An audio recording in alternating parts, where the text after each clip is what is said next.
Salutations, listeners. Sivalis Vallejo. Vala Magulis. Nanu. Thank you for tuning in. This is Three Men in a Basement, and we are the Ultra Crepidarians. My name is Colin McLeod. Mark Culp here. Action Jackson. Xmas Jackson, Flaxen Waxen. What? That was a curveball. Curveball? I don't want to throw everything off here. Oh, I thought you said gerbil. That was a gerbil. That was a gerbil. Are we going right on Morton toes here? No. I just don't know what's the difference between a gerbil and a hamster. Could we cover this in the podcast at some point? Actually, yeah, we should probably lay this podcast aside and really discuss the differences between gerbils and hamsters. I'm not saying we need to answer it right now. I would just like to put a pin in it and maybe eventually answer that question. I don't know if Circle I'd put back a to pin it? in a hamster. I mean, I feel like that would... That's a bad sign. Is it too much? Yeah. If I saw somebody doing that, I would Ask them to stop? call a mental health professional. Yeah. I probably wouldn't approach that person, to be perfectly honest. I don't want to show my hand and They're making you uncomfortable is what you're saying. yeah. I don't think I'd be super interested in engaging with that person. Yeah. Hamster pinner. Perhaps. All right, so there's your Morton toe aside. Yeah. So wait, do hamsters get Morton toes? That is actually... Maybe that's the difference. That's a good question. Hamsters get them, but gerbils don't. Yeah. I mean, what is the length distribution of hamster toes? Like, I don't know what's their longest toe. I think it's more about ratios. Like your how far extends from your Hamster nub? hamster hand. Yeah, and are they toes or are they fingers? Handster. A handster. Yes. So how far the fingers extend from the handster? I believe the ratio between those fingers. I think that's what dictates whether or not a hamster has a Morton toe. Yeah. All right. Makes sense. I feel we've adequately covered this subject, and I am prepared to move on. Okay. What do we cover in this podcast? We watched the movie The Devil's Own. What do we cover in this podcast generically? Well, we will be covering that movie. We will. In this podcast, we review movies and we deliver to the listener an average schmuck's opinion about hidden gems in the wide world of cinema. We try and target movies that are not blockbuster smashes. We try not to crack up too much. We're failing at that right now. We also try and cover movies that are not so obscure that you couldn't get your hands on a copy if you wanted to. I would like to. Mark would. Yeah. Jackson would. 2 out of 3. You don't want to get a hold of these things? I'll get a hold of them. 3 out of 3. There you go. Fractions. Bam. Unison. It's called math. Look it up. Facts. Yeah, so we review these movies, and we put them into our eye holes, and thus deliver to you an opinion about whether or not it's worth putting in your eye holes. Sockets, if you will. Sockets, orbitals. I have a lot of sockets. Yeah, you work with cars. It's true, I do.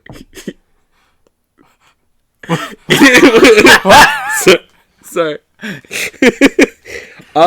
Yeah, so that was a very cryptic and broken intro, and You're welcome. You're welcome. Yeah, fucking. that's what you get. That's honestly, it's kind of your fault. Hey, you turned it on, man. You signed up for this. In this, the 20th. Ooh. God. 20th episode of the series, we reviewed the movie The Devil's Own. I know that comes as a shock to you. You did not know that we reviewed that movie this week. I did not spoil it earlier, is what he's trying to say. No weapons. No weapons. Yeah, okay, so The Devil's Own. Just initial, gut. Thoughts? Yeah? Yeah, I get that. Mark? I mean, I'll give it an equal, but not in the same. It doesn't have the same emphasis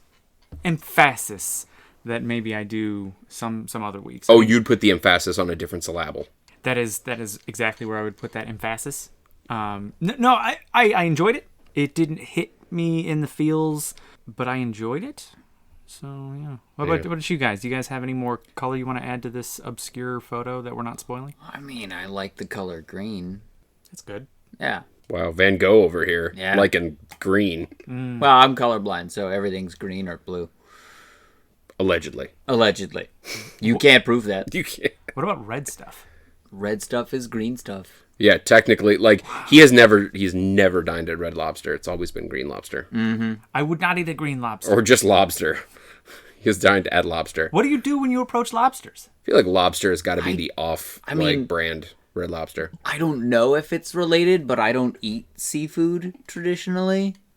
So, Not really an issue. no. I can respect that. I mean, they always told me to eat my greens when I was a kid, and I happen to eat a lot more greens than a lot of other people, probably because reds are also greens. So, it didn't really make sense. So technically you're healthier. Probably. Now, if you were to eat seafood, though, you'd probably eat it at Lobster, right? Yeah. Just, I mean, like Tussin. You know, it's like the off-brand Robitussin. Right. Tussin. I don't know how this is connected at all to what we started with, but I like it. Yes. Yeah. I like it I a feel lot. good about it. But getting back to The Devil's Own. Yeah. Who was in this? So this movie came out in 1997. Rated R, hour and 51 minutes. I would say it deserves that R rating, not in that it's a hard R, but it's squarely within the frame of R. Meets the criteria. Yeah, it certainly does. Hour and 51. Ed felt it. Yeah. I don't know if it felt it, like, it didn't drag. There were definitely moments where I feel like the pacing could have been improved, but for the feel of the movie, it was appropriate. I have ADHD, so I have the attention span of a high-functioning cabbage, so I like pacing to be a little faster, but it was good. It was solid pacing for what the movie was. I feel like cabbages would have a good attention span. Well, they can sit still for a really long time, so that's where they've got me beat. Yeah, that's what I was going to say, is I feel like if any vegetable or plant was, like, on a serious dose of Ritalin and was hyper-focused, I feel like it'd be cabbage. Not broccoli, though. Fucking broccoli is Broccoli's all over the shit. place. Broccoli needs to get its shit together. But it's adorable, so it helps. Well, that's the problem, is broccoli's so fucking cute. Everybody forgets about its real problems. Skates by and it looks, man. Date it for 5 or 6 years. It ruins lives, and then just moves on to the next schmuck. Yeah. It's unacceptable. Yeah. Broccoli, coming for you. Now, if we're talking beef and broccoli, I'm all over that. Oh, yeah. That's a good pairing. It's real good. I mean, it has nothing to do with cabbage or attention spans, but Or The Devil's Own. I But feel like the beef, This is fair. the beef keeps it grounded, though. it does. But not ground beef, because that's different. Well, yeah, this is semi-ground. I mean, it's, completely sliced, unrelated. shaved. So, The Devil's Own. Well, we're really all over the place today. So, IMDb has this as action, crime, drama, thriller. Done. Yeah. Buttoned up. That's as tight it. as you could get it. The description on IMDb, a police officer uncovers the real identity of his house guest, an IRA terrorist in hiding. Yeah. Yeah, that's bare bones. Those are facts. Those are facts. I feel like that's very bare bones. Though, I feel like it's bare bones in a way that I don't want to expand on it. Yeah. I just feel like you should watch the movie. Yeah. If that sounds interesting to you. I think any critiques I would have of that synopsis are better left after the spoiler tag. Yeah, it's really not like a spoilery movie overall. Like, I feel like somebody could describe it to you and you could still enjoy it, but for some reason I just don't feel like anything I want to say is going to be truly spoiler free. Well, it felt a little bit, and again, this isn't spoilers, so there's no drum beats that you can draw a direct line to, but like a movie like Fugitive or something else, also Harrison Ford. It's a mid-90s Harrison Ford film, so you It know is. what you're in for. Yep. Yeah. Speaking of which, who's in this movie? I believe Harrison Ford was in this. Wait, Harrison Ford was in this? No, he wasn't. That was Han Solo. Han Solo's Oh, yeah. I get those two confused all the time. in this. Very similar facial structure. Yeah. And Kimball. And Kimball. Yeah. Oh, Yes. See? I remembered. Yeah. See that, everybody? Good job. I just saw Mark remember. I remembered something. It happens every once It in a only while. took me 20 episodes, but god damn it, I got it. It's kind of like seeing a unicorn. They call him Mr. Pig. Well, sort of. But the unicorn, well, this unicorn's gone. You gotta wait another 20 episodes. That's fair. I'm patient enough. Yeah, so we got Harrison Ford, and this movie is, like we said, every bit of a Harrison Ford film from the mid-90s. Think of the tone or the subject matter or his general, like, demeanor from, like, 1991 to 1998, and you've got this movie. Yep. We've also got Brad Pitt in this movie. I'm not familiar. What else has he even been in? I believe he was the lead in Grease. You know what? You Is could that- be right, but Is that the movie where the Trojans fought That's Sean against Connery. the Greeks? No, this is he actually beat out Olivia Newton-John for the role of Sandy. I got it. Sandy Yeah, in Greece. I do remember that. Yes. No, I love Brad Pitt, and this movie, goddamn, he's just so handsome. Yeah. He's handsome in everything he does, but like it's upsetting. it's upsetting how attractive that guy is. It is. Like, And it's that 90s handsome, too. yes, Floofy hair. Yeah. All about it. I would definitely whisper sweet tender nothings in his ear. I would give anything just to like rub his head a little bit. Just floof the hair. Just mess it up. I might ask him how his day is. Ask him, how he feels the weather is at that particular time that we might be having that conversation. That's disgusting. You're gross. Okay, keep it in the man. bedroom. What? No. Well, monsoon season. You're nasty. Dirty. Who else was in this? We got Margaret Collin. She was in Independence Day. She played Jeff Goldblum's love interest in Independence Day. Super duper pretty. She's awesome in this movie.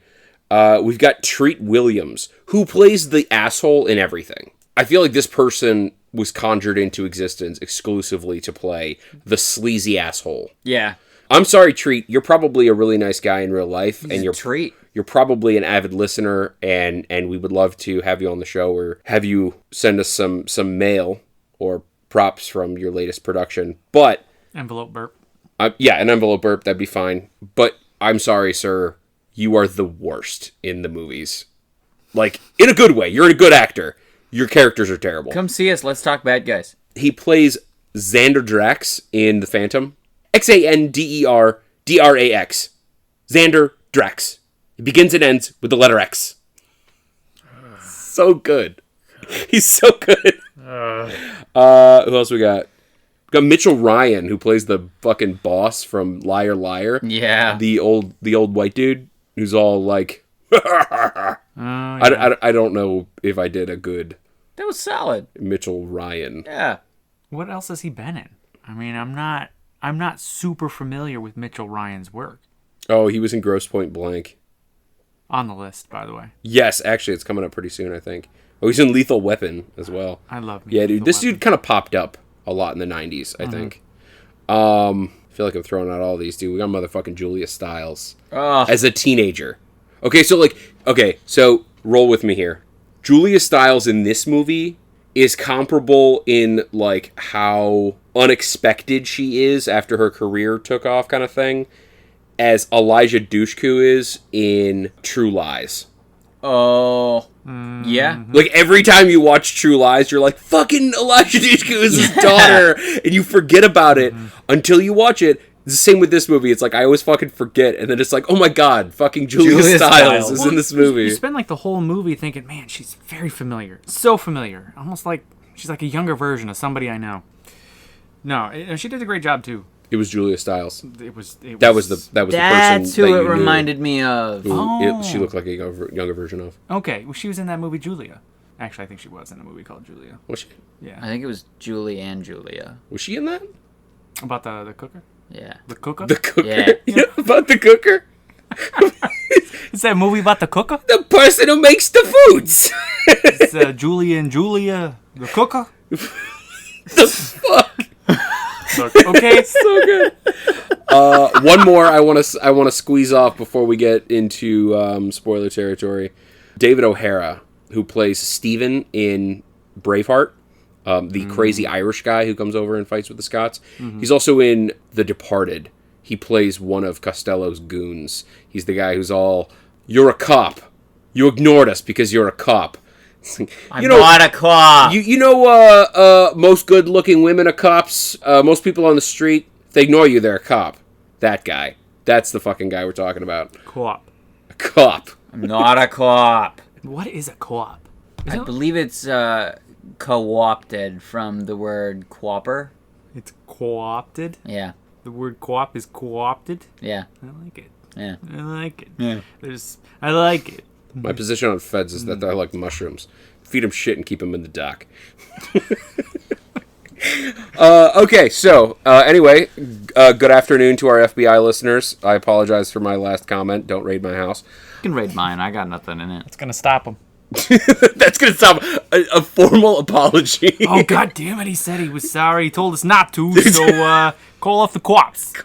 Did not give us express permission. That's what we were waiting for. Do we recommend this movie? I recommend it. I really enjoyed it. Yeah, I also recommend it, and I share those sentiments where it's not like drop everything and go fucking watch this movie, but like if you get an opportunity to watch this movie, fucking watch it. It's neat. It's a really, I think it's an interesting way to tell a very human story that has been told sort of again and again. Mm-hmm. And I don't think I'm giving anything away by saying, I mean, like, it's about a fucking IRA agent. Like, you know, I don't think I'm giving anything away by saying, like, the movie is about the perpetuation of violence and how violence begets more violence. It spreads like a disease.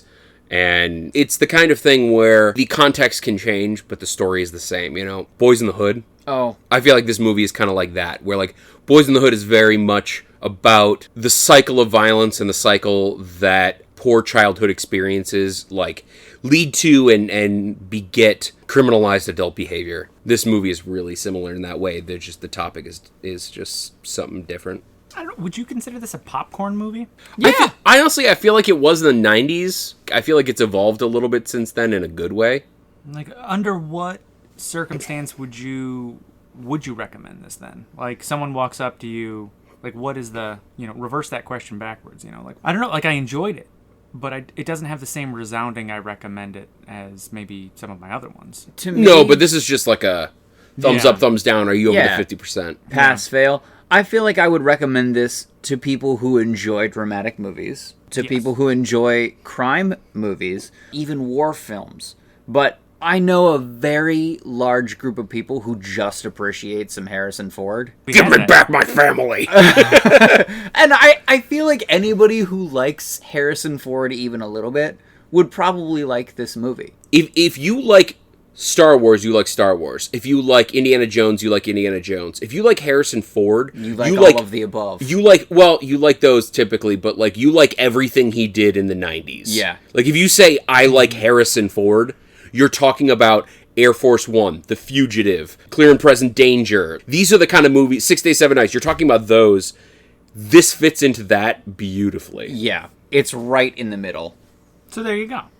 Honestly, I'd recommend this to just about anybody. I can't think of like a person that like I would say maybe steer clear of this.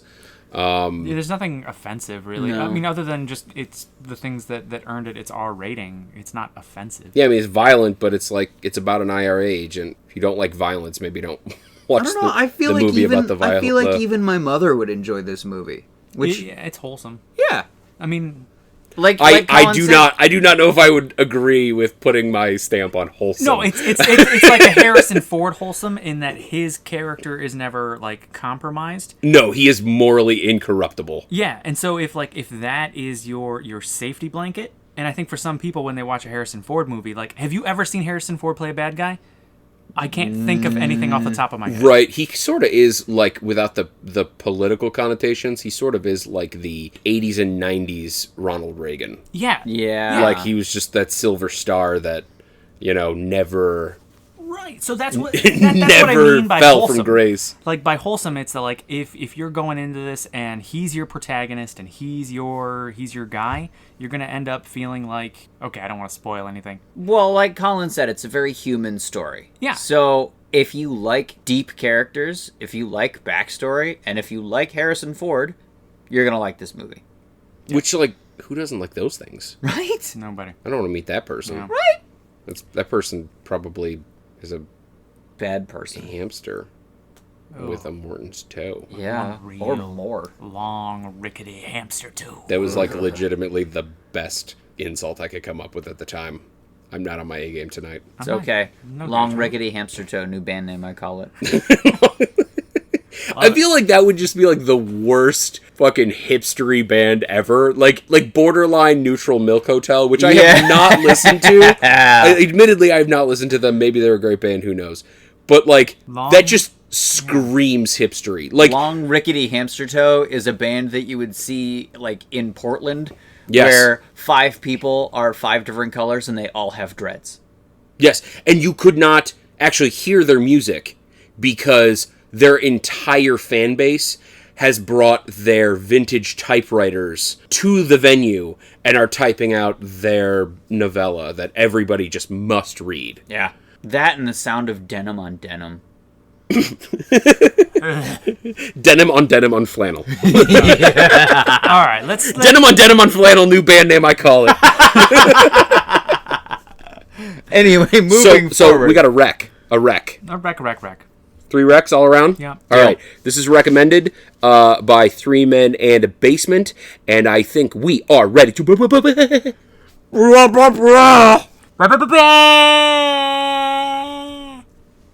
It's like a Doppler blend. I tried it a little bit different. See, I feel like you're stepping into my like creepy toad niche that I've tried to carve out for the last episode, and you know, I had to flee that coop, move on to something else. Creepy Toad Niche and Flee That Coop are also great band names. Creepy Toad Fleesh. I mean, what else is this voice? It's like a toad. We have that on tape now. On tape. When he said Creepy Toad Niche, I thought we were talking about Creepy Toes, not Creepy Toad. Oh. So I was like, it follows, it tracks. We did talk about the old rickety hamster toe. So I Yeah, the understand. long rickety hamster toe. I went full toad, like Frog and Toad. I dig it. Good story, but not the Devil's Own. Now, do you toads guys- have Morton toes? Or are they Morton toads? You You guys rickety rolling me right now. Yeah. That's where he That's- harnessed the toad voice. He Yeah. sculpted that from years of Rick rolling people in person. By the way, that's my ringtone. Yeah. So how did this particular movie start? So this movie opened. It's actually, dude, I got to give this movie props for like grabbing you right away. It's fucking heavy, and Dude, I'm pretty sure I got whiplash. I know the very first scene. I like look over and Jackson's eyes are about bugging out of his head. It starts off very sweet, like it's a boy and his father on a fishing boat, and it's really like happy. And there's this traditional Irish music playing in the background. Everybody's smiling. Yeah, everybody's happy. It is this perfect family, and they like go in for dinner, and they're sitting down for like Sunday supper, and like in the middle of dinner, these 3 masked men break into the house and shoot like 5 rounds. yeah, it was like 3 to 5 rounds into his dad's chest. Was it 3 guys or was it just one guy? It was just one guy.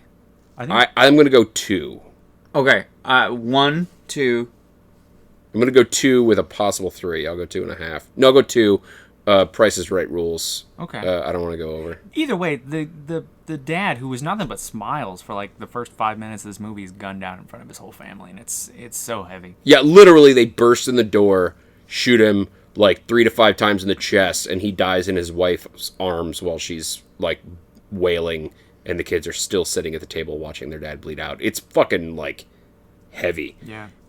Ergo, your R rating. Yeah. Yep. Yeah. Right out of the gate. I like the cinematography because it zooms in on this child's eyes, and then staying within that scene, it kind of transitions to a photograph of an IRA terrorist that they're kind of narrating in the background, and it's zoomed in on the eyes of this particular guy. They tell you that it's the same guy without having to tell you it's the same guy. I thought that was a good way of doing that. Yeah, for sure. So, cut to the next scene. It's in Belfast. Let's say 18 years later-ish. Yeah. Somewhere in that neighborhood. Turns out that the little boy from the beginning of the film, his father had been killed because he was an IRA sympathizer. He was not in the IRA, but he was a sympathizer. So when the boy became old enough, he ended up joining the IRA. And he sort of rose in the ranks, and now he's like this big sort of wanted international terrorist. And Jackson, I think you were about to say, Yeah, SAS is hot on his tail. The SAS is holding a briefing talking about this guy. They're like, yeah, he's killed 11 cops. He's killed 14 soldiers. This guy needs to be brought down and taken to justice no matter what. And so, you know, these soldiers and cops roll out, and they're ready to take this guy down, but they have to find him first. They have no idea where he's at. From what I could gather, they had a group of informants that they were getting their information and pictures from, but it's never really revealed who those informants are. But this guy is, like, very politely, because he's British, frothing at the mouth to get this guy dead. He just wants him dead. Doesn't want justice, just wants him dead. He's also, like, obnoxiously English. Yeah. Like right down to the gap in the teeth and the formation of his lips. Yeah. He talks like this, old chap. Yeah. And we want him brought to justice. He reminds me of Nigel Thornberry, actually. Except Nigel Thornberry is a fucking baller. Yeah. And this dude sucks like monkey dick. Not anything to do with his, like, position or objective, but just, like... He's just a douche. He's just a hoity-toity douche. Yep. Like, I would much prefer, like, somebody else be hunting down the terrorists and getting the credit, because this dude, I feel like, is going to, like, revel in douchery. Revelry. Revel in revelry. Yeah. Like, yeah, he's just, like, it was kind of just, like, the pissy English lord. Like, nobody likes that. All he wants to do is Scrooge McDuck around in a bathtub full of medals. Like, this is the kind of guy that clearly, like, several hundred years ago was responsible for, like, a lot of colonialization. Yep. It was this guy. Yeah. Yeah. So, I think we can not skip over a couple of scenes, but we see there's a shootout scene. Brutal shootout. Yeah. Yeah, no, it's a pretty epic scene. And Epic is maybe the wrong word. Yeah, it's heavy. Yeah, there are a lot of shots fired, and you really get to feel that where Brad Pitt's character is coming from is, I mean, it's basically a war zone. I mean, it's masquerading as a town. Yeah, I want to like go out right now and say, like, I've got a lot of friends from that area, from I was going to say Northern Ireland, from Northern, and a lot of them are old enough to remember the Troubles and to have, like, lived through a lot of this bullshit. So I want to, like, up front apologize to them if I get anything wrong or, like, you know, misremember something. But, like, hearing some of their stories is fucking horrifying. And Warzone is exactly the way to put it. And even, like, you know, having gone to Belfast just even a few years ago, there are buildings that still have bullet holes in them from assault weapons being fired. Like, you know, I mean, there's the street that he's on in this like shootout scene. There's just like before any of the shooting starts, there's just a bombed out car, just fucking like sitting in the, you know, bombed out car, graffiti everywhere, and kids are playing right next to it. Yeah, I mean, like, I got a family friend who one of his first jobs was to watch for fires at a factory that employed both sides, like at the height of the Troubles, and his whole job was, like, basically both sides want to kill us, because we employ everybody, and just, like, make sure nobody's throwing Molotov cocktails at us, and trying to burn the building down. That's fucked up. Yeah, and he was young, too. He was like 14, 15. It's just, like, that's absolutely insane that is happening. So, yeah, I mean, and in this shootout scene, I mean, this is not your 9mm Glock squeezing off a couple rounds. I mean, like, assault weapons, Kalashnikovs, Uzis, at least 2 Uzis, and at least half a dozen Kalashnikovs. Some serious fucking firepower thrown back and forth between the IRA and what is basically, like, as one of the guys puts it, half the fucking army's down there. Yeah. They had fucking tanks. Yeah, they had, like, urban assault vehicles. So Brad Pitt's character gets away from this entanglement. A lot of the people that he was talking to just moments earlier are gone. So you kind of get the feel that they need this Hail Mary. And there's this quick scene where he's talking with one of his cohorts. I don't know what his relationship with him. It's a dude who plays Steven in Braveheart. O'Hara is his first name.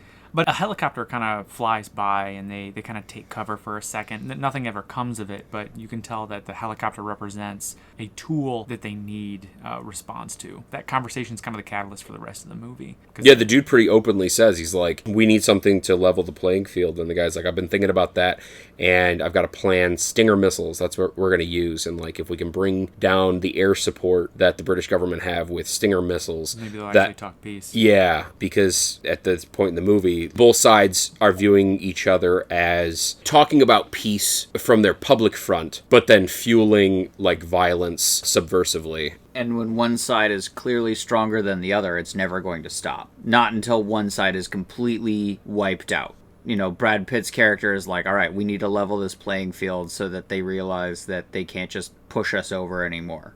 Well, so that's his perspective, is like, they feel like they can strong arm us. So we need to make it seem like we're on even footing, so we can have negotiations, which is, again, sort of the theme of this movie. It's the idea that, like, if I can only get violent enough to stop the other person, then there will be no more violence. Right. Then we can talk peace. And it's a recurring theme that it's like that shit gets really fucking messy really quick and Doesn't work. 99% of the time, all you end up doing is creating more people who want to kill other people on both sides. Yep.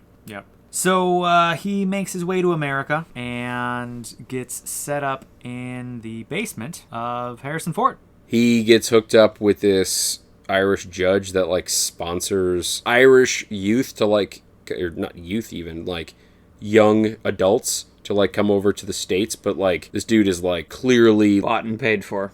Yeah, he's definitely doing this for IRA members specifically, and it's under the guise of, like, a sponsorship program. Yeah.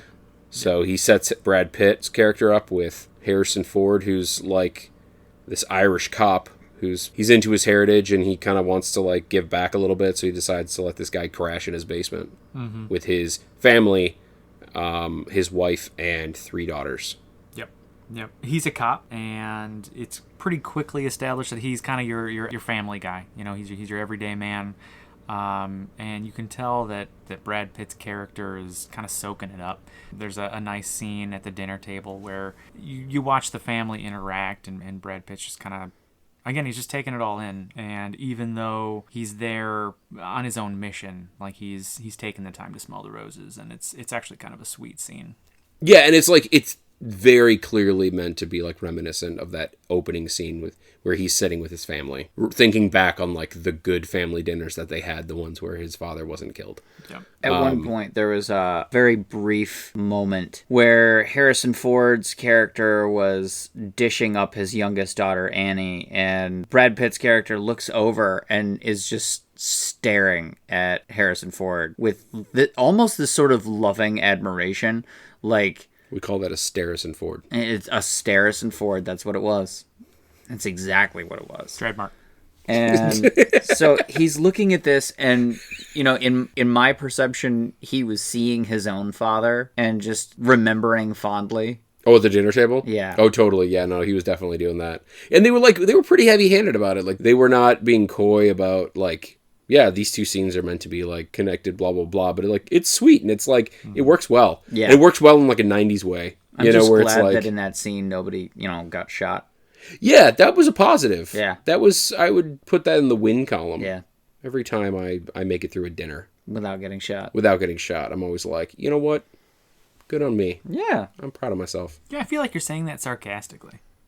What? Are you saying that sarcastically? How dare you? I'm just How dare saying, you, sir? Just wait until the time when it isn't pleasant, okay? And I'm going to point you to this podcast, and I'm going to rub your nose in it. If I had a nickel for every time I was shot during dinner.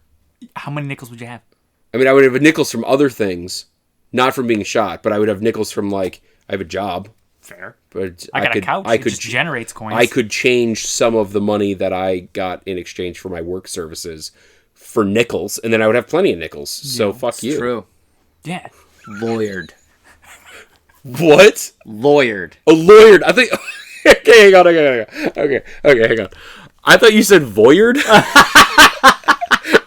And I was like, Jackson, what an amazingly obscure way to, like, end this little exchange. Voyeured, you done been looked at. Been watching this situation. Okay. Voyeured. You are going to have so much editing to do. I'm leaving all of this in, by the way. Yeah. Good. Okay. You're welcome. So, dinner table, lovely. Then we kind of start getting into the meat and potatoes, I think, of this movie. I believe it was corned beef and cabbage. It was corned beef and cabbage. Yeah. It was, I don't know, is that... It's not racist. It's delicious is what it is. Oh, Yeah, God, I but, love like, corned beef. It's and so cabbage. good. I love it so much. Especially leftover when you put it on a sandwich. I don't, like, I purposely don't buy corned beef because, like, I'm not even joking. I could eat an entire corned beef by myself. I make my own corned beef. I don't remember the last time I had corned beef. I mean, I remember eating corn, and I remember eating beef. Oh, then you've had it. Yeah, it's the same. Bone apple teeth. Osteoporosis. Salmonella. Okay. Yes, so... Way off topic here. Well, not really. I mean, there was actually... So, in that dinner scene... We're eating corned beef and cabbage. It was an exchange. And it was really funny because, like, they were like, he was like, that meat looks really good. What is it? And she's like, it's corned beef. Like, isn't this all you guys eat? And he's like, no, I've never had this. And which is very accurate to my experience with my Irish friends, is they certainly do not eat corned beef and cabbage, which is like, I'm sorry, Irish friends, like, your loss, because corned beef is fucking amazing. Just corned beef, cabbage, boiled potatoes, and boiled carrots. Oh. I would eat that every day. And you don't even need to, like, season it all that much. Just salt and pepper, and it's fine. Yeah. Voyard. Been watching. Been watching this. We should change the name of this podcast to Voyard. We have been watching movies. So yeah, it doesn't really enter a montage sequence per se, but it is, like Mark said, the meat and potatoes of the movie, where basically Brad Pitt's character is attempting to purchase these Stinger missiles from this, like, shady character. Billy Burke, played by Xander Drax, because I can't remember his real name. And basically, he's doing that, and he's also trying to repair a boat with a friend, colleague, former... Sean. He's got a Sean, and they're trying to repair this boat, basically, with the idea that they will load it up with these missiles once it's seaworthy, and they're going to, like, drive it back to Ireland. Meanwhile, he's getting kind of close to Harrison Ford's family. I think it's tempering some of his more, like, aggressive tendencies a little bit. He's not, like, particularly aggressive, but, like, he definitely has thought of nothing but the mission. You can't see my hands, but I'm doing air quotes. The mission for, like, 20 years. Mm-hmm. And now he's finally got something else to focus on, and I think he's enjoying it. He's getting close to Harrison Ford. Yada yada. Harrison Ford is under the impression that he actually works at a construction site, and meanwhile he's actually going every day to repair this boat and do this thing. Yeah, where do we go from there? He meets the girl. There's a girl, Megan, who's gorgeous. Megan is the sister of his friend that started him on this mission of the Stinger missiles. He, runs into her at the house of the guy that brought him in. Fitzsimmons was the guy that sponsored him. They're all sort of connected through the IRA. And Michael's still back at home. Megan is stateside. And so he runs into her, and she's sort of his secret informant to the IRA. And like Colin said, she is a stone cold fox. Yeah. She supplies him with the money, too, from the IRA that he is then to give to this other organization to procure the missiles. So, like, she plays this role where, like, she... almost like she's an outsider looking in, but, like, really when you look at the beats of the movie, she's very much in it. She's the middleman. Yeah. She's very much a part of the organization, and she kind of facilitates. So he gets the money from her through her sources, and he meets his contact, the weapons. Yeah, I think the next probably, like, big scene that should be mentioned is the gentleman from Braveheart and The Departed who helped him and was, like, it was his idea for the Stinger missiles and all that shit. He ends up getting, like, arrested in Ireland, and they don't know how much they know about the operation. So, like, basically the word from the IRA is to, like, cool the shit until things calm down. He tells this to the other guy, the guy he's buying the missiles off of, who does not take it well, and basically ends up, like, raiding the house he's staying at, looking for the money. Mm-hmm. He also kidnaps Sean, the guy he's working on the boat with, and now Brad Pitt needs to get the money to the guy so Sean can get released. And I think we're at the climax of the movie. We breezed through this one pretty quick. Yeah. Meanwhile, Harrison Ford is doing his, Ford thing. Ironically, he drove a Buick in this movie. Just Harrison around. Yeah.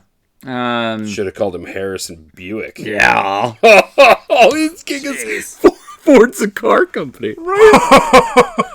Wow. Oh, classic. I really feel bad. I'm going to listen to this. Yeah, it's all good. I should mention, sorry, I don't mean to jump in here, good. But while we're doing, like, the Harrison Ford things, there were several choice scenes where you saw sort of Ford's moral incorruptibility. I think that it starts off very easy with, like, there's this, like, chase scene where, like, 4 cops, including Ford, are, like, barreling down the street, like, trying to catch this kid, And he leads them on this like wild goose chase. He ends up getting him, and they fucking find out that like he stole a pack of condoms from a corner store. Like a corner store. He was a pack of like 3 condoms. Yeah. Guy claimed to be 15. Not 15. Not 15, but well, what he said, that was a lie. But this like rookie cop sees him like steal his pack and just like freaks out, and it's just like this whole thing. And Harrison Ford, like sort of showing his temperance, was like, dude, fucking let him go. Like, stupid kid, like he just wanted condoms and he felt weird buying them, so like let this kid go. We've all been there. Yeah. We've all Wait, what? You with sex? No. Oh, being chased by the cops. Oh yeah. Oh no, done that dozens of times. Yeah. Yeah. No, the sex thing though. No, that's maybe one day. Yeah. I mean, come on. If we were having sex, we wouldn't be doing a podcast. That's for real. What do you think happens when we turn this off? Whoa. We don't actually. We just go home. We do. It's really anticlimactic. We don't. We just go home. Oh, we're trying to convince them of that. We're convincing. We are being sincere. Sincere. We put the sin in sincere. Voyard. Bam. Yeah. But you're right. There are several scenes where it like establishes Harrison Ford as being, you know, who we all know Harrison Ford is in real life. Another one of those scenes is they're chasing this guy. This guy turns around with a gun. This is way out of context, but it's just him, Harrison Ford, and his partner on the beat. They're just going down the streets. They find this man carjacking. Boosting stereos out of cars. Boosting stereos. Yeah. Guy pulls out a gun, shoots in their direction, just starts taking off. He throws the gun away. Harrison Ford stops, grabs the gun. You kind of get the impression that now that the gun's off the board, that Harrison Ford is not gonna really dig into it any further. He's kind of given up the chase a little bit. But his partner doesn't. But he just didn't want the guy armed. Yeah. And like you know this as the viewer, but he doesn't know this. But the dude actually just found the gun in the car. It's not like he brought the gun with him to. Yeah. He's not a bad human being. He's just trying to boost a stereo. Anyway, the guy keeps running. And the partner has no idea that he's ditched the gun and ends up drawing his weapon and shooting this fleeing man, shoots him in the back, kills him. Eventually, Harrison Ford meets up with him, and it's quickly revealed to the partner, this man did not have a gun. You shot him in the back, and his partner tries to pressure him into fabricating a story where he was defending himself. He even throws this gun on the ground next to this criminal. Anyway, this is the long way of just trying to illustrate Harrison Ford's character in this movie. He ends up lying for his partner, but then is so crippled by the guilt of what he's done that he makes plans to retire. So you really, really underline the fact that he's a good man, and I think it's even said you're a good man several times in the movie. Yeah, I just wanted that was really powerful to me. I wanted to bring that scene is so important too because it's like it's a really hard scene to dissect. Like filmmakers they're typically very open about which side you should be on, and this whole movie is sort of rife with this like, oh well, clearly this is the right thing and this is the wrong thing, but goddamn, there's some gray area in there, you know. And it like this scene was like morally the wrong thing was what the cop did. Mm-hmm. You do not shoot somebody in the back. The person is running away. They're fleeing, even if they're armed. You don't shoot somebody in the back. Like that's the end result. That's wrong. And that's the side... The ends don't justify the means. Right. That's the side we're coming down on. However, the situation was not that this excuses it. It doesn't.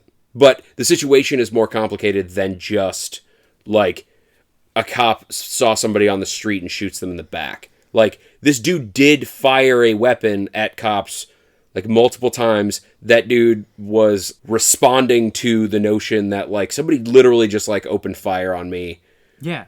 He was chasing the guy down, had no idea the guy had ditched the weapon.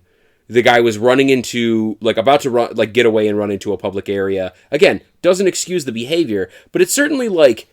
I don't know what I would do. I'm not going to say it doesn't shift the needle, like, closer towards the center of, like, moral ambiguity. It doesn't tip it into the other realm. It doesn't say, like, it's okay to do it, but it's certainly not completely one-sided on, like, oh, well, obviously this is the good guy and this is the bad guy. Like, they're not wearing, you know, white and black hats and you know, the bad guy isn't just, like, foaming at the mouth, spitting tobacco. Right. Like, he's a dude who, like, is not a bad dude. He's just, like, he's got some, as Harrison Ford put it, some punk shit on his records, you know, like, boosting stereos. Not a bad guy. Finds himself in a really bad situation where, like, the cops find him right after he found a gun in a car. And he panics, fires. The cops get spooked. They chase him. Everybody's fucking, like, scared and panicky. Tension and, like, is sky high right now. dude, it's a weird fucking scene, and, like, well, I mean, I feel like it very well illustrates the vibe of this movie. And that's just it. Like, this guy thought that he would get away clean because rip the stereo out, shut the car door, shove it in your pocket, and walk away. And, you know, he gets caught in the act, panics, and this dude's life is already bad enough he's stealing stereos, so... It's only going to get worse if he goes to jail. So, of course, he's like, oh, shit, what do I do? And just, he has the gun in his hand, so he fires back. You know, it's just one of those, like, instinctive things.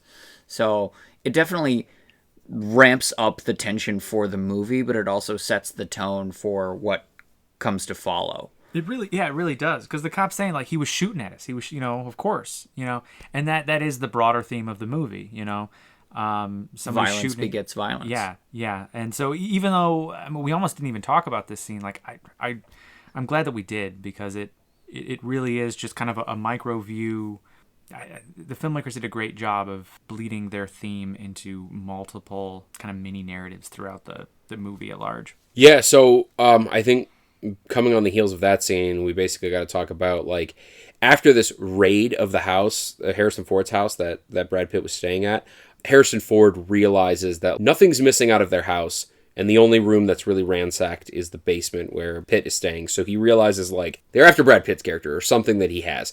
So he basically, like, searches the basement, ends up finding this bag full of money that's meant to buy the missiles.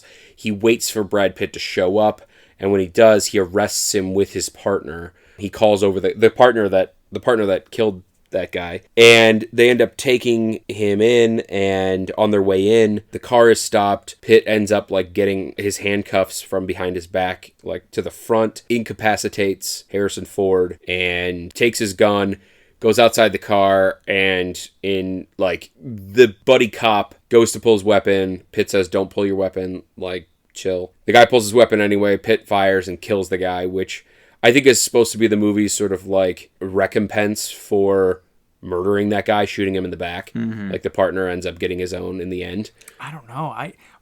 The way I personally took it, and I think you're probably right, but the way I took it was it kind of takes Brad Pitt's, you know, his character piece, if you will, and it kind of moves him from protagonist and puts him into almost like a force of nature. Like, in that you're not meant to relate to Brad Pitt's character. You're meant to view him as just a product of his environment, of someone who he does the things that he does because of the path that he was placed in.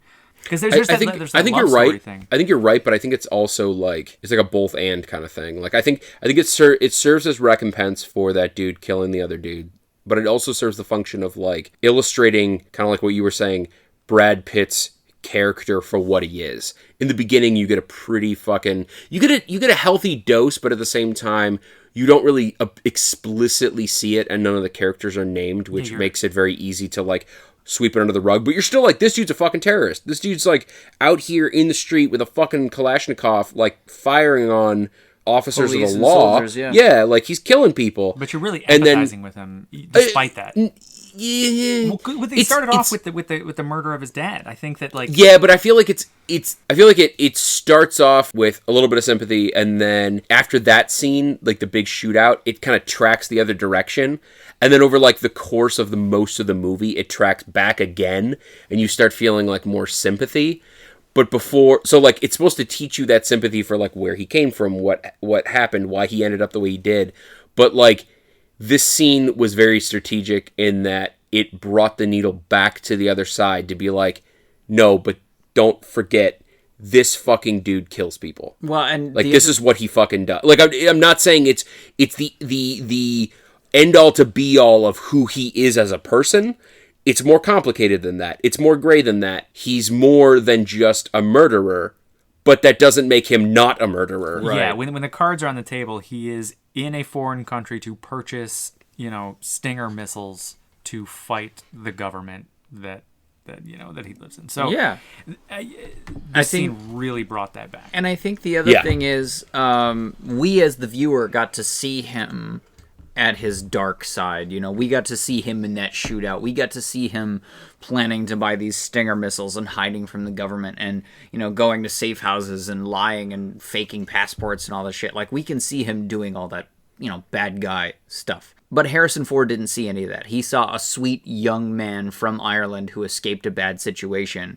And so now that Harrison Ford has found this bag of money, which is also kind of true. Like he was a pretty nice guy from Ireland escaping a bad situation. Yeah. Like none of that's inaccurate. It's just like he's also a murderer. There's a whole lot of other context, including, by the way, the guy kills people, that needs to be fed into, yeah, totally. And so Harrison Ford watches Brad Pitt's character shoot his friend and partner in the chest and kill him in front of his eyes.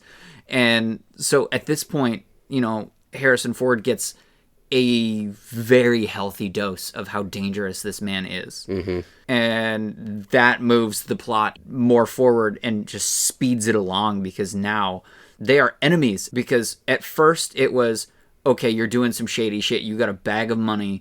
A bunch of criminals came in, beat up me and my wife to get to you. And you put my life in danger. You put my family in danger. Now I've got to put you away. Now it's moved to, you escaped custody and killed my friend and partner. You shot a cop. And now you're going to continue to do some shady shit with that money. You know what's funny, though, is, okay, so you use the word enemy and, like, I'm totally going to pick apart on semantics here. Yeah, because I think you could definitely, like, I think you could make a strong argument for what you said. But I'm just going to, like, play devil's advocate for a minute. I almost feel like a better word would be adversaries, because for some reason, like, I feel like enemy is very emotional. Mm-hmm. Like, if I view you as my enemy, I am like actively pouring hatred into my view of you, and it's coloring my actions. Whereas I feel like adversary is the only word I can think of, but like when you have an adversary, that doesn't necessarily mean you hate them. It doesn't necessarily mean like they're your enemy. It means like you have competing interests, and your interest is to stop them from accomplishing theirs. Yeah. And I feel like this movie is really explicit about Harrison Ford's willingness to accept and forgive, even after some really like fucked up shit happens, like his family gets put in danger. He still sees Brad Pitt for what he is, as a product of his own environment, as this kid who saw his dad murdered and has just been on the warpath for 20 years. Mm-hmm. Well, he makes the comment that, if I saw my dad gunned down in front of me when I was 8 years old, I would have a gun on me too. Yeah, and I wouldn't have a badge. I wouldn't have a badge.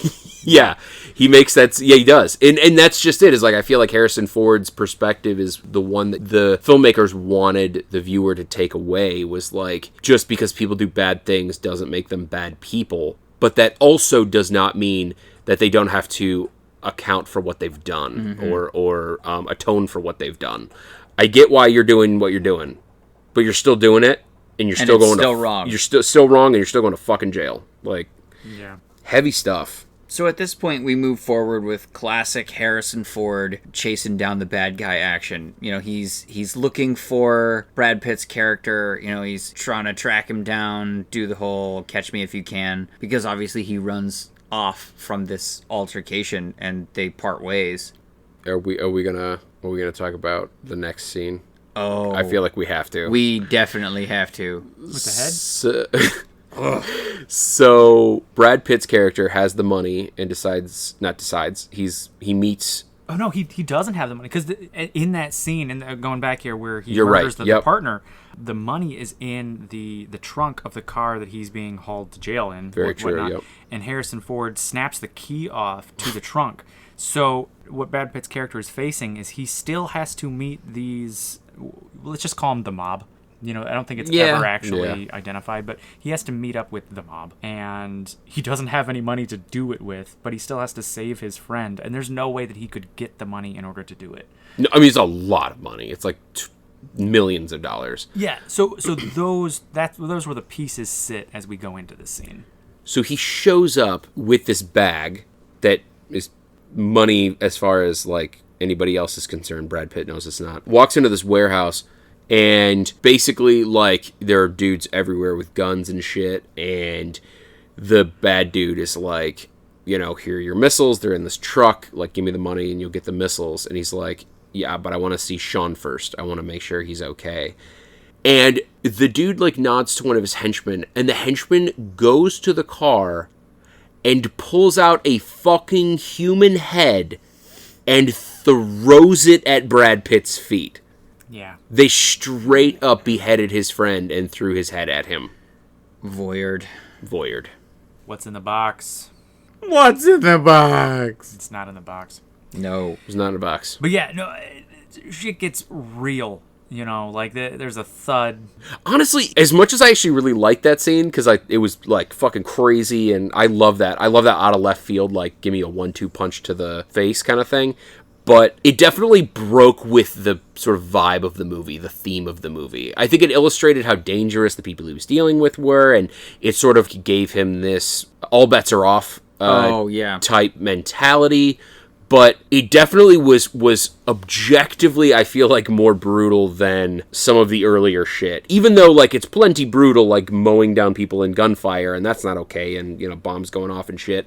But it's like, it was a little bit more stylized, whereas, like, throwing a head is definitely throwing a fucking head. Like, I will say, if I have any criticisms, I liked how this movie kind of weaved a story where our antagonist was also sort of like a protagonist, but clearly an antagonist at the end, and how it gave dimensions to an otherwise two-dimensional terrorist. These mob characters, and again, they don't call themselves the mob or whatever, but they're clearly meant to be the one-dimensional bad guys. yeah. So I guess that might be a criticism a little bit from me in that it doesn't fit within the broader theme of the movie. I mean, it wasn't bad, it was entertaining and It's like a little bit of a double standard, you're saying? yeah. Like these guys were clearly just meant to be the bad guy in a movie where the bad guy is supposed to be this three-dimensional character that you can sort of empathize with. Yeah.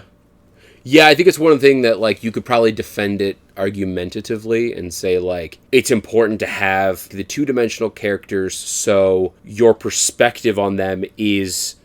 Because that's what you're going to be exposed to most people, is, like, you're going to have a very shallow view of most people that you interact with. And, like, the lesson this is trying to teach you is, like, people's motivations and their reason for doing things, even horrible things, oftentimes are simple and very understandable and very relatable. Mm-hmm. And the two-dimensional characters, some might say, are necessary for you to sort of practice what you've, learned to preach, and say, like, okay, let it at least flash across my mind what these guys may have experienced growing up, or what type of, like, a lot of people don't talk about this, but what type of, like, biological hang-ups they might be dealing with. You're just born with, like, a pathological lack of empathy. Like, it's not your fault. No. But you're definitely still on the hook if that leads to you doing some horrible shit to other people, But, yeah, I again, argumentatively, you might be able to defend it, but I completely agree. It definitely, like, it feels out of tone with the rest of the movie. I don't think it took anything away. Like, when I was watching the scene, I didn't groan, it didn't pull me out, it wasn't... This isn't a blemish on the movie, but now that we're sitting here and, like, waxing about it, it doesn't necessarily fit with the broader theme. But I know you said it kind of stuck out to you a little bit. The head did. The head did. The head struck me as, like, a break-in theme. Like, it was just abjectly more brutal than the rest of the movie, I feel like. I would like to issue a sort of counterpoint. Two. Government here is fighting to take this part, and the IRA is fighting back to take this part. They both feel like they have a right to this. And then you cut to America, and the good guys are the cops. The bad guys are the mob. We have very clear-cut good guys, very clear-cut bad guys. And so, while you guys said that it didn't really fit with the broader tone of the movie, I feel like it makes sense based on the setting, because you've got the cops that are enforcing the law, you've got the the mob that's breaking the law, and they're very clearly doing some horrible, awful shit and not really a whole lot of the good stuff. And then you've got the cops who are doing a whole lot of the good stuff, and then there's a couple bad seeds that, I don't know, shoot an unarmed man in the back. But very clear, cut and dry, good, bad guys. Whereas, where he came from, the good and the bad was sort of a gray area. Yeah, That's fair. Yeah, I do think your point lands that, like, the line between good and bad is far more distinct in the United States. Not objectively or in, like, reality, but in the movie. Like, they draw that line hard. Yeah. Whereas, yeah, it's far more gray in the way it's depicted in Ireland. Yeah. I mean, In the movie. The movie, yeah. It's all a matter of perspective. But, yeah.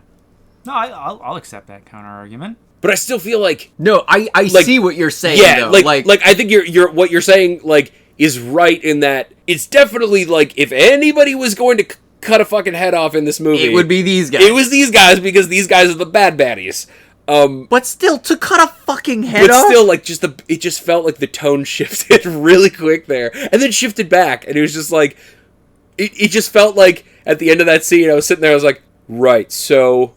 Is nobody gonna talk about the fact that they sawed a human head off? Like, and that they drove it here.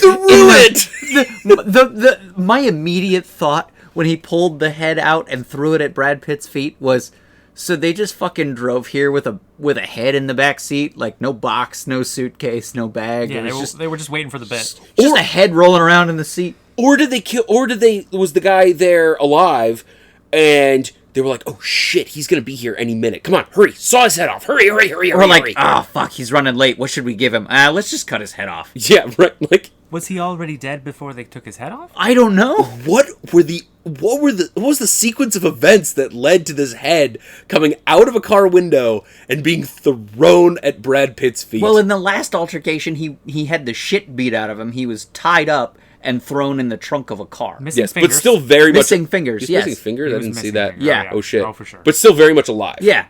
Yeah. Now, okay. Here's Head attached to his body. Yes. Can we take Harrison Ford's lovely message of I'm not looking to kill the bad guy, I want to bring him in.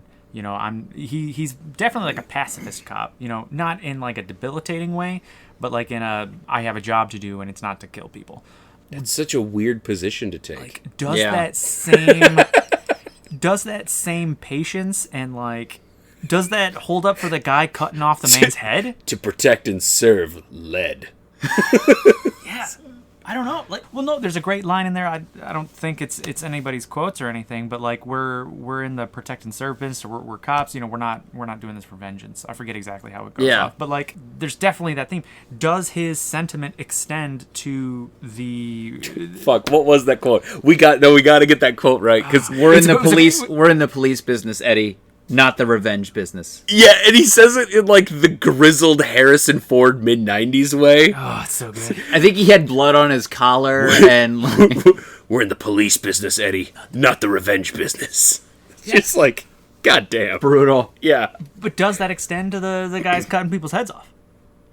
Or does it only extend to the three-dimensional Brad Pitt? I don't know. That's a good question. That's my... I mean... If you were a cop and you saw somebody sawing another person's head off, would you use lethal force? I mean, I would, but what if you only saw them tossing a head? Maybe they weren't the actual lumberjack. Yeah. That's more of a gray matter area. Because brains, they're gray matter. Because they're part of a head. Whoa. Are they actually gray, though? I have no idea. Yeah. Like, how Yes. gray? Like, pretty gray. Like, pretty fucking gray. Does it have to be dried before it's gray, or Nope. is it still liquid gray? Nope, it's pretty gray. Isn't it more of a gelatin? I'm not familiar with the exact consistency. It's like custard. Oh, like general custard? Or more of a specific custard? Yes. The answer is yes. Okay. Brad Pitt gets the missiles. Oh, I guess we didn't cover. He ends up taking out everybody involved. Kills all the bad baddies. It is spectacular shootout. Brad Pitted him, and has his missiles takes him to the boat. And this happens at about the same time, I think, that Harrison Ford starts catching up with him, and Wearing blue on blue on blue on blue. and he's a blue badge. He's literally wearing blue jeans, a blue shirt, and a blue jacket. He's the most mid-90s dad cop. Well, he is a blue blood, so... It's just... In one scene, he's wearing a nondescript maroon baseball cap. No and one, a white t-shirt. Where do you get that? No one can rock t-shirt tucked into blue jeans like Harrison Ford. It's true. Like the only thing he was still looks missing cool. was a denim jacket. No, he was also missing grass-stained white New Balance. That's true. He needed those shoes in order to complete the dad ensemble. Yeah. Love it. Love it. Okay, boat scene, climax of the movie, I think. I think we're ready to move into this. Yes. Yeah. So Brad Pitt's loading up the missiles, starting up the boat, starts taking off, actually. Harrison Ford catches him at the dock, runs the pier, hops the boat. There's sort of a standoff. They both end up shooting each other, one more fatally than the other, and then they have a tender moment once the violence is done. Do you guys want to add anything to that? I mean, I think that was a pretty touching scene. At the end, there was definitely like camaraderie. He reminds him again, rather, Brad Pitt reminds Harrison Ford, that you're a good man. He tells him about his dad. It's a very human moment. I did want to mention earlier in the movie, right after the shooting of the the unarmed man. He was not innocent. He stole a stereo. No, I'm not laughing because of that. I'm laughing because you said, like, unarmed man, and it sounds dangerously close to one-armed man. It's true. And no, he had two arms. The did. mob didn't cut anything off. That time. After the shooting... I was going for the fugitive, but yeah, I guess mob too. After the shooting, Harrison Ford gets pissed drunk in a bar, and Brad Pitt picks him up and takes him home.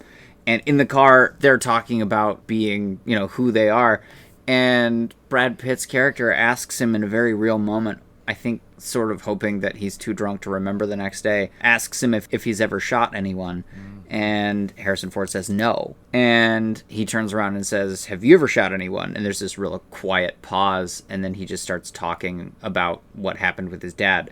But in this final scene where they're on the boat having this tender moment, Brad Pitt doesn't say anything, but he just kind of gives Harrison Ford a look, because it's revealed after Harrison Ford peels back Brad's jacket that he's been shot, and Brad just kind of looks at him with this knowing look of, well, now you've shot somebody. Guess you done shot somebody. And, it was just, I don't know, it was nice for me to notice that, because Brad Pitt's character did not forget. Mm-hmm. I didn't pick up on that, but now that you're kind of you're going through it, yeah, 100%. It was a very big thing for Harrison Ford to be a cop for 23 years without shooting anyone. He's fired his weapon 4 times and never shot anyone. And then in this last confrontation, he ends up shooting someone that he considered to be a friend. Yep. This movie also was surprisingly playful. Mm-hmm. I know it's a weird thing to say about, like, the movie that we just described, but there are a lot of scenes that are, like, very jovial and, like, joking and a lot of playing and, like, fucking around. Mm-hmm. Which is kind of, I don't know what that's meant to illustrate, but it certainly, like, adds a deal of levity to the movie. I think is the reason why it doesn't feel as heavy as it actually does. Mm-hmm. Yeah. So credits roll, and that's the movie. Yeah, one other thing I wanted to mention about this movie was, like, the score and the soundtrack. Like, the score, first of all, whoever did the score, I would be shocked if it was not the same person who did the score for Braveheart. Like, the two things, like, there were, like, I want to say it was the Uilleann pipes, don't quote me on that. There was some type of winded reed instrument that plays sort of haunting ditties, especially in like the scenes in Ireland. And then during the more like tense scenes, which is exactly what happens in Braveheart, and also during the more tense scenes, there is this, I honestly don't know what it is. It's like somebody playing jugs. It goes like, it's like, like it's really like, it's a very effective technique, but it's exactly what they do in Braveheart, where like in that scene where they attack the first keep and ended up burn it to the ground, like the lead up to that's the sound that's playing. It's the exact same sound. I feel like the person is probably the same. And also soundtrack, there was some Sinead O'Connor on there. There was some pretty solid musical acts kind of peppered in. Again, a little bit heavier on the front end of the movie than the back end. Mm-hmm. But enjoyable, and something I, sort of picked out this time watching it. Absolutely. Are we Laura Dern with this? Are we ready to rate? Yeah, let's do it. Are we rating first, or do you want to do quotes first? Oh, I'm sorry. Let's do quotes first. All right. So I had two this week. My first one. This takes place, again, this is in the meat and potatoes of the movie. The corned beef and cabbage. Yes, the corned beef. And the cabbage. Everybody saw full fucking Casanova Frankenstein on us. Nobody really knows what's going on as far as like Harrison Ford's family, and they're at a party or a get-together, and Brad Pitt is meeting Harrison Ford's partner for the first time, and he makes the comment, you must be the sidekick. I'm the guy who lives under the stairs. I enjoyed that because it kind of set the table for kind of what was to follow. This movie was very much it's not cat and mouse, but like the whole movie is based on the principal characters not knowing what is going on, or at least as far as Harrison Ford is concerned. Anyhow, my second one, this comes up a couple of times in the movie, and it's kind of a theme for it. But the quote, "Don't expect a happy ending. This isn't an American story. It's an Irish one." And I think that plays pretty nicely into what your counter argument earlier, that this story is not cookie cutter. It's not going to end pleasantly because Brad Pitt's character comes from a place where things don't end pleasantly. The good guys die all the time. The bad guys die all the time. Like there isn't, everything is very gray, and so it doesn't matter who comes out on top. Good people come out on bottom. Those are my quotes. What do you guys got?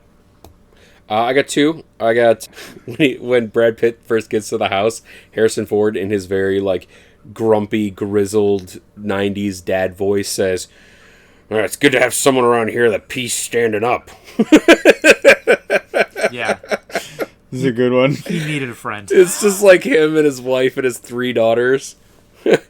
And then my other one is from The Bad Baddie. When Brad Pitt meets him for the first time, Brad Pitt says, "So when can we take possession?" And the guy goes, "Possession? These ain't egg rolls you just ordered." Yeah.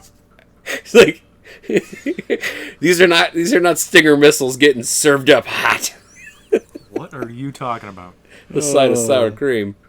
I got a couple this week. So that touching family dinner scene where they're sitting down, they're getting ready to eat, and they say grace, and they have the little girl say grace, and she says this pretty cookie cutter prayer. She's probably said it 1,000 times, and then right at the tail end of it, she tacks on, "And I hope Rory likes the basement, 'cause I don't." It was pretty cute. It's adorable. And then my second quote, they are at the bar that they go to multiple times, and They're Irish. yeah, it's a pub. And That's what they call it. yeah. It's a pub.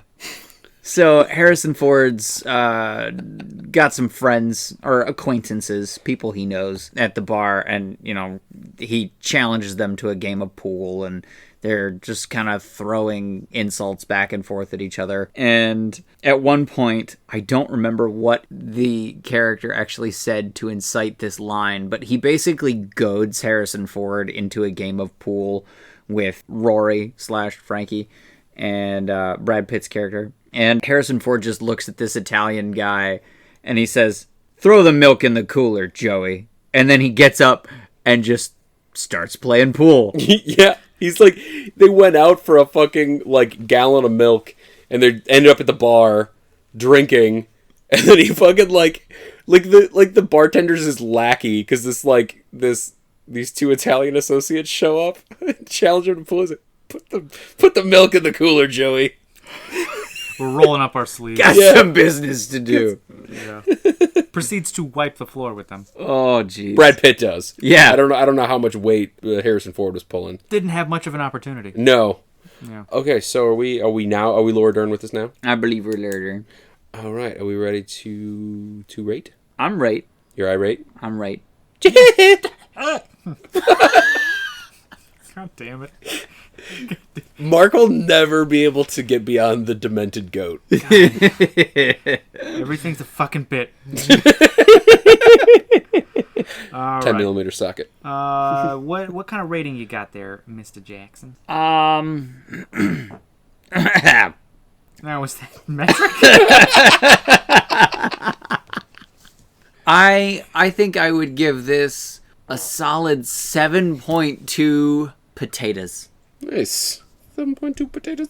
Potatoes. Potat. I think for this bad boy, I might go. I'm gonna go 6.6 stingers, perhaps of the missile variety. Yeah.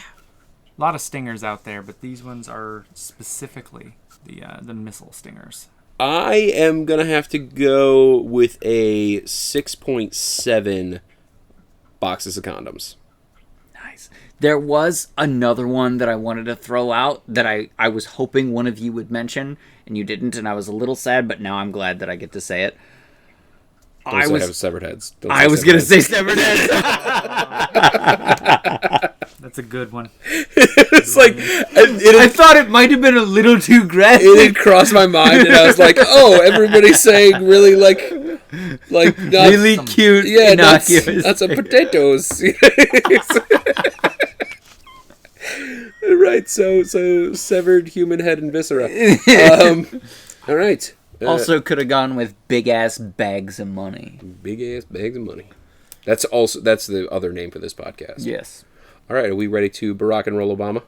I believe so. Have we baked this potato? This Irish potato. Yeah. All right, well, thank you for joining us. That is all for the All Crep review. Thank you for listening. If you have any ideas for movie reviews, email us at 3, that is the number 3, meninabasement@gmail.com. Also check out Denim on Flannel on tour starting in April, I believe. As well as Long Rickety Hamster Toes. Yes. I think Long Rickety Hamster Toes are opening for Denim on Flannel. Yes. You can also find us on iTunes or Google Play, wherever you find your podcasts. Until then, I am Colin McLeod. Mark up. Action Jackson. And, all right, we'll see you in cyberspace. You just got voyeured. Ooh.